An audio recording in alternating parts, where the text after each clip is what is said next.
I'm Sherry Pearl, and this is Dust of Passion.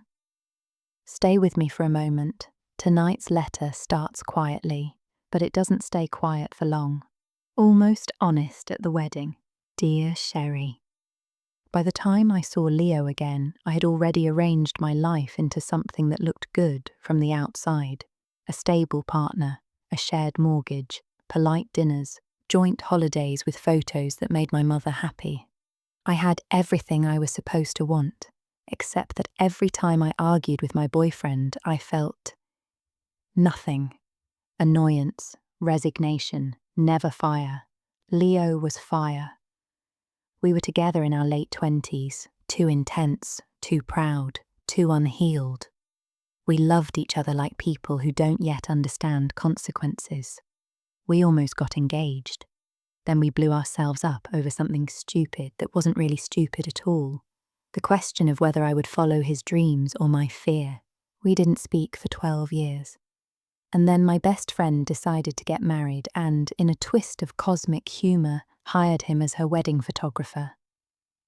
I didn't know he was there at first. The country house where the wedding took place was all fairy lights, white chairs on the lawn, string quartet, curated rustic charm. I arrived on my boyfriend's arm in a dress that made me feel appropriate and invisible at the same time. We took our seats, we smiled, we clapped, we watched my friend walk down the aisle. I was busy swallowing the lump in my throat that always comes when I see someone else step into a vow I never quite managed to reach.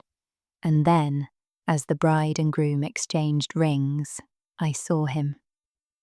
He was half hidden behind the lens, one eye pressed to the camera, body turned sideways, moving with that focused grace I remembered from another kind of work. Black shirt, sleeves rolled up, forearms tanned and strong, a camera strap across his chest like a diagonal line my eyes couldn't not follow. My heart misfired. For a second I thought I was imagining him, a ghost my brain had conjured up to punish me for thinking about the past at someone else's wedding. Then he lowered the camera and our eyes met across the rows of chairs. It was like grabbing a live wire with wet hands. 12 years of silence, 1 second of recognition. He didn't smile. Neither did I. His mouth tightened almost imperceptibly, a muscle jumping in his jaw. Mine probably did the same. My boyfriend leaned in and whispered, "You okay?" "Fine," I lied. I spent the rest of the ceremony half listening to vows and half feeling the weight of that one look on my skin. I tried to avoid him for the rest of the day. I told myself it was because I was being mature. Really, it was because I didn't trust my own mouth. At the drinks reception, I felt him moving around the edge of my awareness more than I saw him. Always a little behind me, to the left, the soft click of the shutter, the flash of movement as he circled the crowd. When I turned, he was always somewhere else, framing someone else's smile. During dinner, he disappeared entirely. My boyfriend chatted about work with the man on his right while I made small talk with the woman on my left about schools, kitchen renovations, and holiday plans. I heard myself answering, my voice sounding like it had been ironed flat. Then the speeches started. The best man made his jokes, the father of the bride made everyone cry, and my best friend, the bride, stood up to thank everyone. "And finally," she said, "thanks to our amazing photographer and my favourite almost couple from another lifetime, who are both in this room and trying very hard not to look at each other." There was a ripple of laughter. Heat crawled up my neck.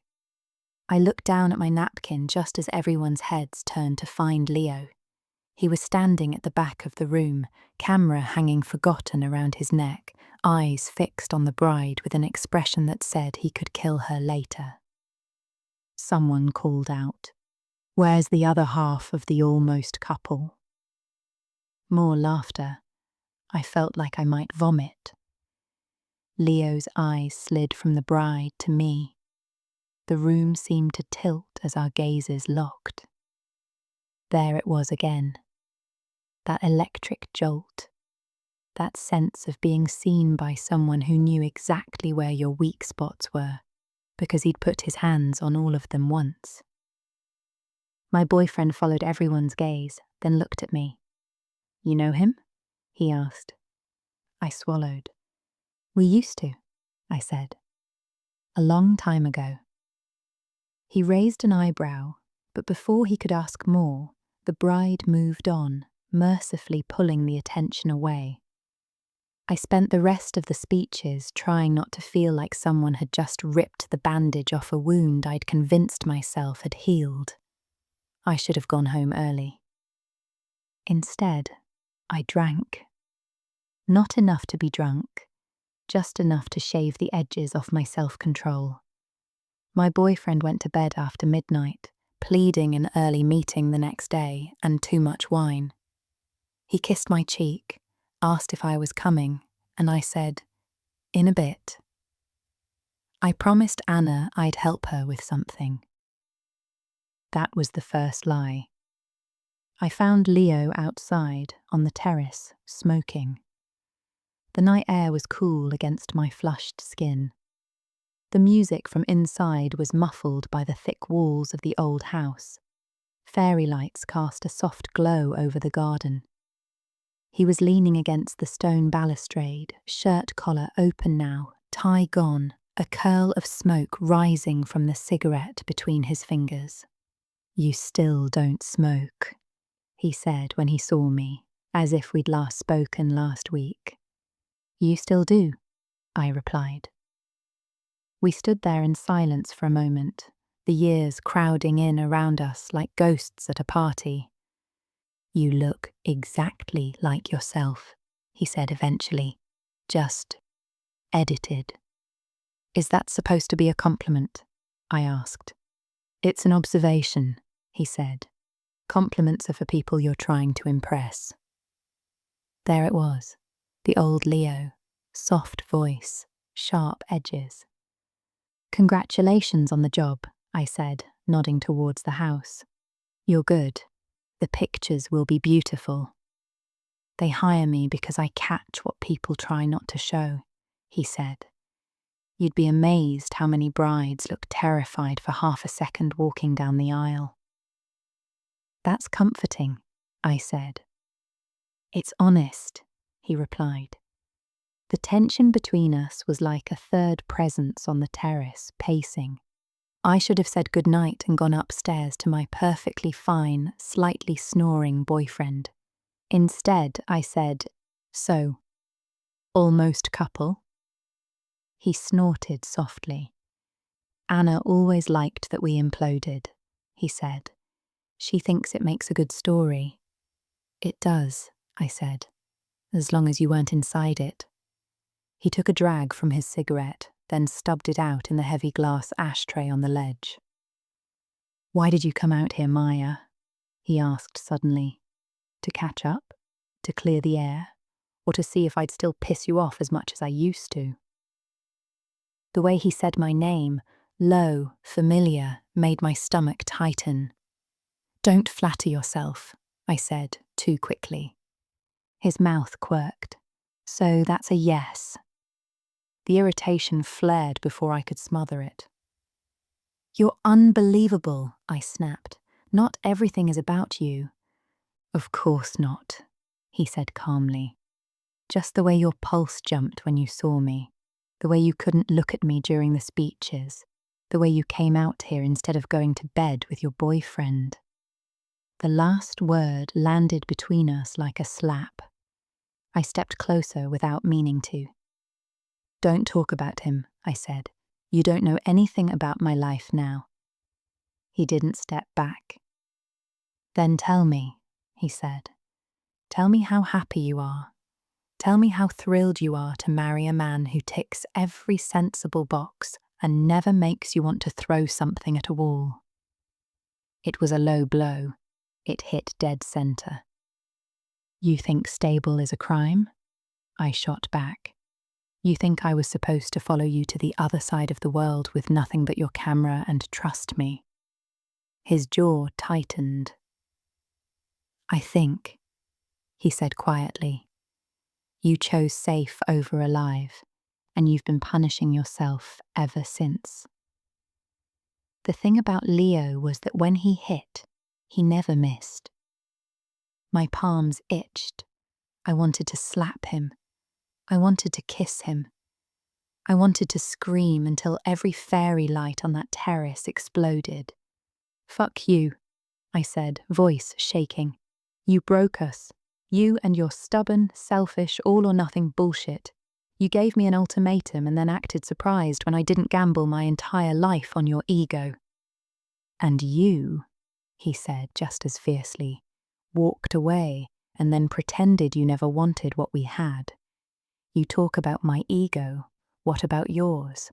The one that needs every room to see you as the reasonable one, the one who makes good choices, the one who doesn't lose control. The words hit a place deep in my chest that I had sealed off and wallpapered over. I took another step toward him, so close now I could see the flecks of amber in his dark eyes, the tiny scar on his chin I'd once kissed 100 times. Reasonable keeps you from drowning, I said. Reasonable pays the bills. Reasonable doesn't end with you alone in some cheap flat when the person you follow decides he's bored. He leaned in too, our bodies a breath apart. Reasonable also doesn't keep you awake at 3 a.m. thinking about how I used to say your name, he murmured. The air between us crackled. My hand moved before my mind did. I grabbed the front of his shirt, fingers curling in the fabric. Stop, I said. Just stop. He looked down at my fist gripping him, then back up at my face. Do you really want me to? He asked. We stared at each other, breathing too fast. I realized 2 things at once. 1, that I was shaking. 2, that I hadn't felt this awake, this furious, this painfully alive in years. I could have stepped back, I could have let go, I could have walked away and worn that choice like a medal. I didn't. Instead, I heard myself say, very quietly, just don't lie to me this time. He exhaled, something like relief in the sound. Then here's the truth, he said. I never stopped wanting you. I hated you for leaving. I hated me for making you choose. And right now, all I can think about is how much I want to know if you still taste like every bad decision I don't regret. My fingers tightened in his shirt. That's a terrible line, I whispered. I know, he said. Tell me to go. I didn't. I pulled him closer instead. The first impact of his mouth on mine was not gentle. It wasn't careful or polite or tentative. It was 12 years of unsent messages and unscreamed arguments crashing into one moment. His hands were on my waist, then my back, then in my hair, pulling just enough to tilt my head, to open me. My body slammed against his, as if it had been waiting by that stone balustrade for over a decade. I tasted smoke and wine, and something underneath that was purely, endlessly Leo. Anger didn't disappear. It folded itself into the kiss, sharpened it. My teeth caught his lower lip, his answering groan vibrated against my tongue. His fingers dug into my hips, dragging me the last fraction of an inch until there was no space left between us at all. Somewhere in the background, the muffled thump of bass leaked through the walls as the DJ inside turned the music up.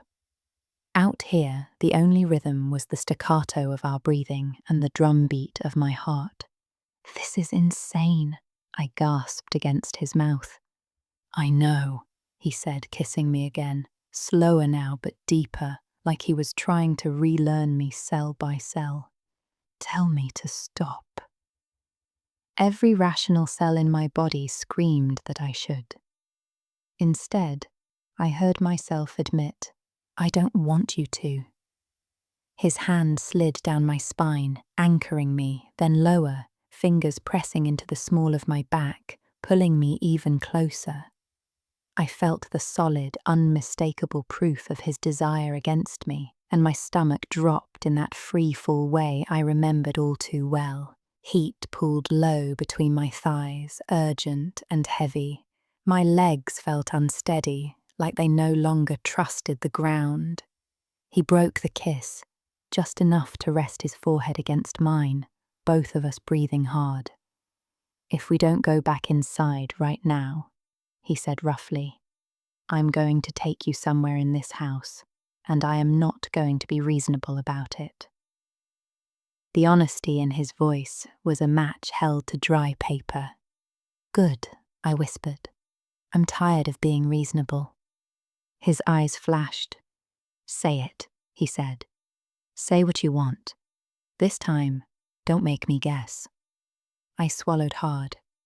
I want, I said, the words trembling but finally, undeniably true, to remember what it feels like to be completely, stupidly alive. With you, just once more. Something in his expression softened and hardened at the same time. Then come with me, he said. I won't tell you which room we ended up in, Sherry. I won't tell you if it was a guest bedroom or some forgotten corner with a locked door, or a dark hallway where our backs hit the wall and my dress rode up higher than it ever should have. I won't list the things he did with his hands, or how many times I almost said we should stop and then didn't. What I will tell you is this. At some point, the argument stopped being about who was right and who was wrong. It stopped being about ultimatums and old choices and the lives we'd built without each other. It became, entirely and completely, about the way his mouth knew exactly where to find the sounds I'd been swallowing for years. About the way my body leaned into his like it remembered the map better than my mind did. About the dangerous, exquisite relief of finally dropping the weight of being sensible and just falling. There was a moment, in the half-dark, when he cupped my face in both hands and looked at me so closely I could see the tiny lines at the corners of his eyes. This doesn't fix anything, he said, voice hoarse. You know that. I know, I whispered. We're still a mess, he said. I know, I repeated. Say you're not going to pretend you don't want this, he said. I can't, I said, because I do. And you do have someone upstairs, he said.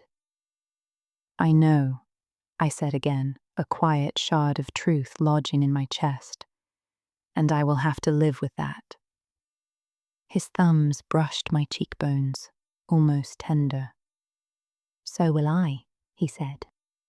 And then there were no more words, just the kind of heat that doesn't ask for permission, but still waits for it. The kind of surrender that is not taken, but given.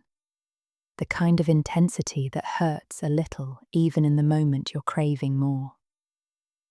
The next morning, I went back to my life. I lay in the unfamiliar bed in the guest room until the corridors were quiet. Then slipped into the one I was supposed to have slept in hours earlier.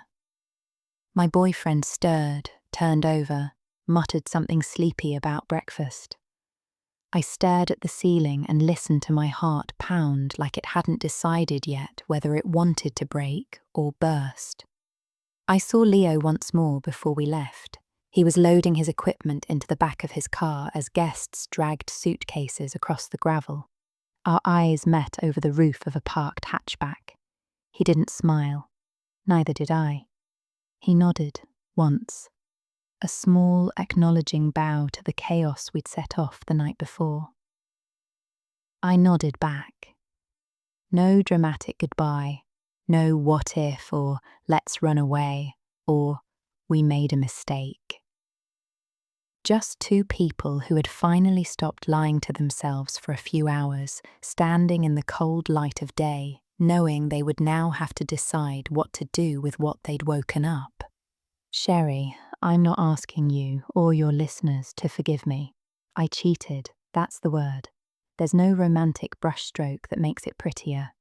What I am asking is that you tell the whole story, not just the part where I ended up in the wrong bed.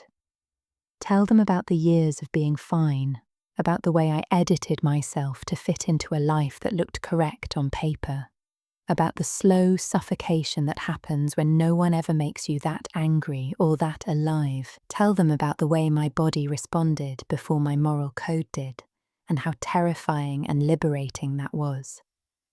I am not saying they should all go out and find an ex to explode with.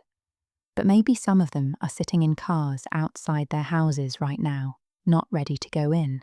Maybe some of them are swallowing words in arguments because they're afraid of what will happen if they really say what they think. Maybe, like me, they've confused calm with fulfilled.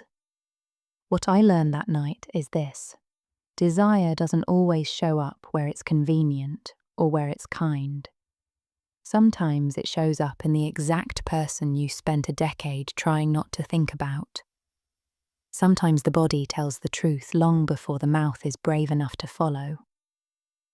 I don't know yet what I'll do with what I found in that fight, in that kiss, in that room. I don't know if I'll leave or stay or break my own heart twice trying to keep everyone else comfortable. But I know this. For a few hours, in a stone house strung with fairy lights, I stopped being reasonable, and I remembered what my own pulse felt like. And whether your listeners judge me or recognize themselves in me, I hope they at least ask themselves one question. When was the last time I felt that awake? I'm not here to excuse what she did. She cheated, and she knows it. What stays with me isn't the kiss on the terrace, but the question she leaves us with. When was the last time you felt that awake? If your life looks calm but feels numb, maybe the first truth you need to tell isn't to someone else, but to yourself. I'm Sherry Pearl. This is Dust of Passion, and my inbox is open if your pulse has its own story to tell.